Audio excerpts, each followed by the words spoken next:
South Africans will be involved in 8 different sporting codes at the Olympics today, and the ANC top brass looks at the textbook debacle. I'm Richard Brooks. South Africans will be involved in 8 different sporting codes at the Olympics today, but the only sport in which a medal is up for grabs is swimming. But first, the swimmers have to go through the morning heats. Janet Whitton reports. First up today at 22:11 is the women's rowing pair of Nadine Smith and Leanne Pearce.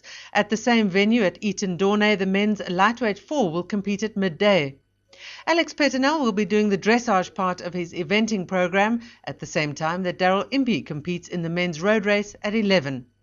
Half an hour later, swimming medal hopeful Chad Leclos and Rian Skuman take part in the individual medley heats, hoping to make it through to the evening's final.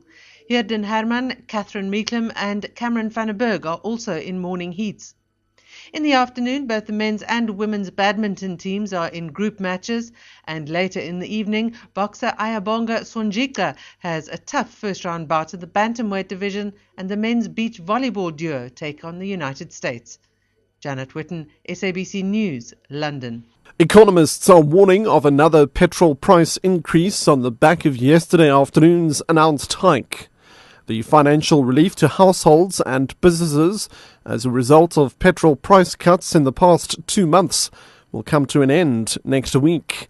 Motorists will have to pay 22 cents more for a litre of petrol from next Wednesday, and between 14 and 16 cents for a litre of diesel. Paraffin will also go up by 20 cents a litre. The Energy Department has attributed the increase to international oil prices rising above $100 a barrel. Government's failure to deliver textbooks to Limpopo schools has come under the spotlight at the ANC's National Executive Committee Lekgotla in Irene outside Pretoria. The Lekgotla is an extended version of the regular meeting of the ruling party's NEC and includes alliance partners COSATU and the SACP. President Jacob Zuma opened the Lekgotla in his capacity as party leader with a political overview. Delegates have now broken into commissions to consider the implementation of government's 5 priorities of education, health, rural development, fighting crime and corruption, and job creation. ANC spokesperson Jackson Mthembu.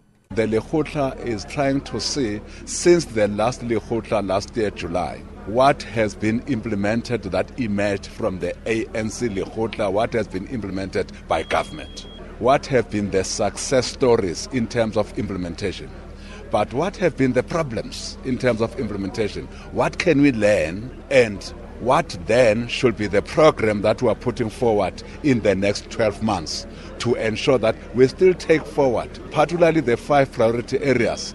The Film and Publication Board has reiterated its decision to classify the spear painting as unsuitable for people under the age of 16. The board was briefing the media in Durban on various issues affecting the industry.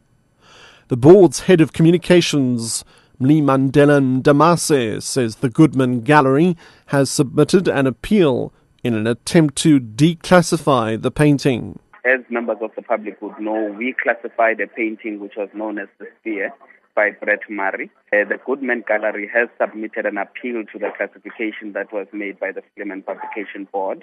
We confirmed that indeed that appeal has been received. It has met all the requirements in terms of the law, and that very soon we will be announcing a date when that appeal will be heard, and we'll be sharing that date with the parties concerned in the matter.